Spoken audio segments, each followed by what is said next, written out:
If you're watching this, you might know me for my love of zoology and paleontology, or my love of sci-fi and politics. Well, one of my everlasting passions has been alternative and art rock, starting with Gorillaz, then Muse, and then Talking Heads, finally ending up with Radiohead 7 years ago. The smile at Glastonbury didn't attract me. Thom Yorke's solo career wasn't something I was fully aware of, but my passion for the band grew, and so did my appreciation for their spin-off media. This all culminated in me becoming a huge fan of everything Radiohead related. The video games Polyfauna and Kid A Amnesia's Exhibition, the B-sides from Coke Babies to Supercollider. In the past year I have consumed almost every piece of Radiohead material I've got on my hands on. In 2025, whispers of a reunion started. Mixing for a new album in the studio, the neglected anniversary of Hail to the Thief and the Bends disappointed us, but it seemed like something was at work. All of a sudden, Radiohead returned, with one key message from drummer Philip Selway.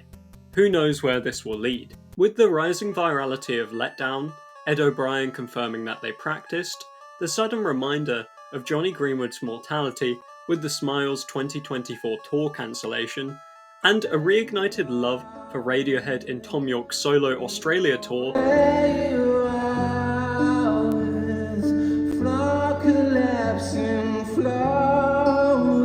the band have seemingly come back from the dead.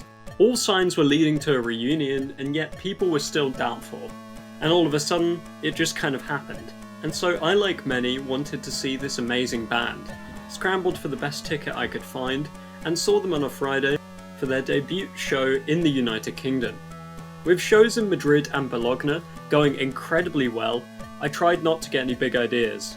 I knew Tom was older, the band were finding their comfort spot in playing these songs, and they had a second drummer accompanying Philip Selway, as Clive Dreamer was busy. There was a sense of desperation at the O2, people with signs hoping they could get in, ticket booth rejections, and a rammed merchandise store, even though there was a smaller one inside. The venue itself was pretty amazing. I had heard the O2 Arena did not have a great atmosphere. However, with the looming centre stage and Nick Cave in the bad seats playing through the speakers, it was hard not to get excited. After meeting a good friend of mine, someone even more serious about Radiohead than even me, I met some people near my seating and we discussed our passion for the band. And before we knew it, the lights were out. Some embarrassing false cheers and an anxious 10-minute delay were all forgotten about when the band entered the stage, starting with the Bends album hexadecimal mix sounding Planet Telex,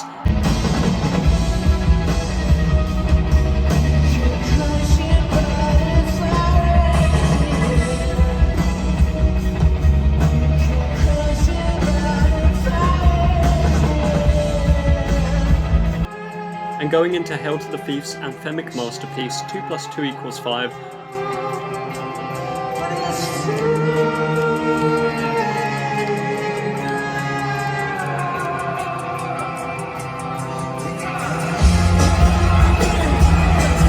Tom's voice had certainly changed. It felt more comfortable than earlier on in the tour, less thin and tired than the Moon-Shaped Pool tour. The sound mixing was completely perfect from where I was sitting.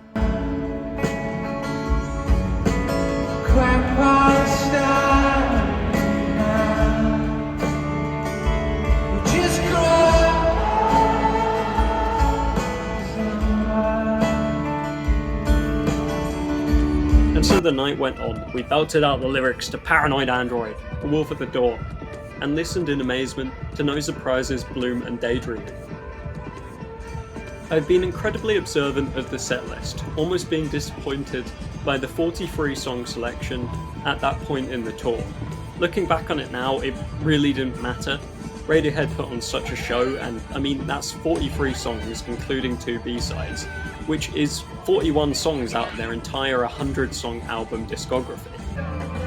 In comparison to the boring 23 song selection of Oasis, the same order every night, Radiohead made every night feel special.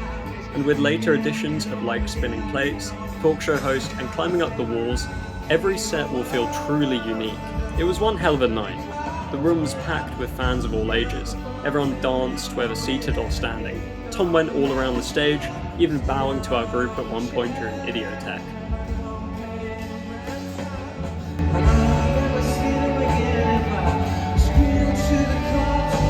Apparently, the O2 Arena's record had been broken. Previously held by Metallica, Radiohead somehow beat them out with 22,000 people in that room, making it the most sold out show in the O2 Arena.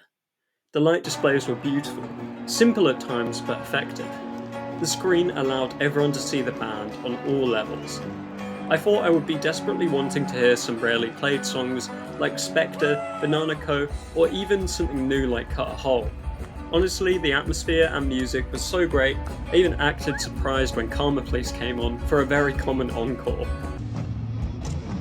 The highlights for me were the national anthem, Idiotech, which actually sounded good, There, Karma Police, Lucky, Body Snatchers, Jigsaw Falling into Place, and Just, which Tom did a short but sweet speech for. Before thinking, I don't know if we're going to go anywhere, maybe as there was just that one song and that's it.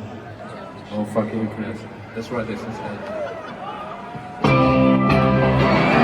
The albums were represented heavily in favour of OK Computer, Hell to the Thief and In Rainbows, each having 5 songs.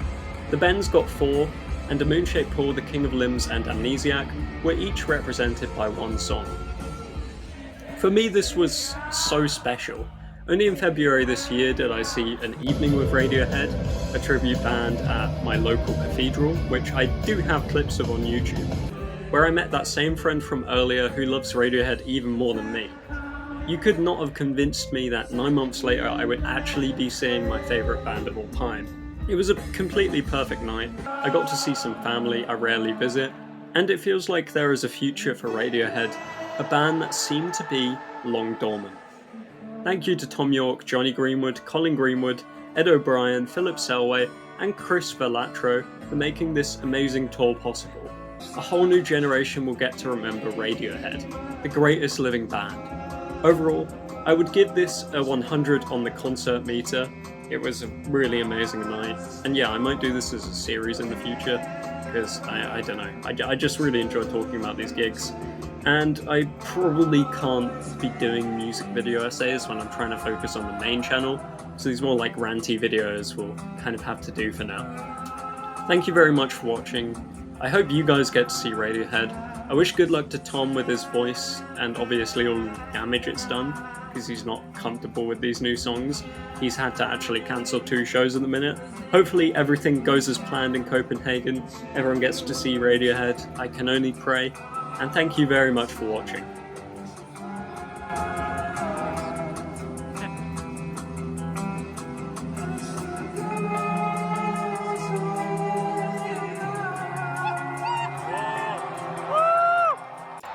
Alright, so it would be wrong of me to end this video without saying thank you to some people.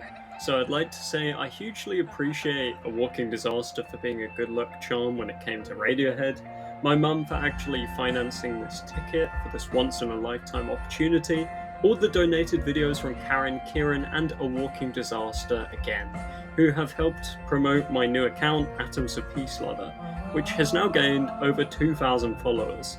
And to 2 friends I made that night from Edinburgh, Charlie and Nicole. I really appreciate everyone, and I'm glad you watched the video. Goodbye for now.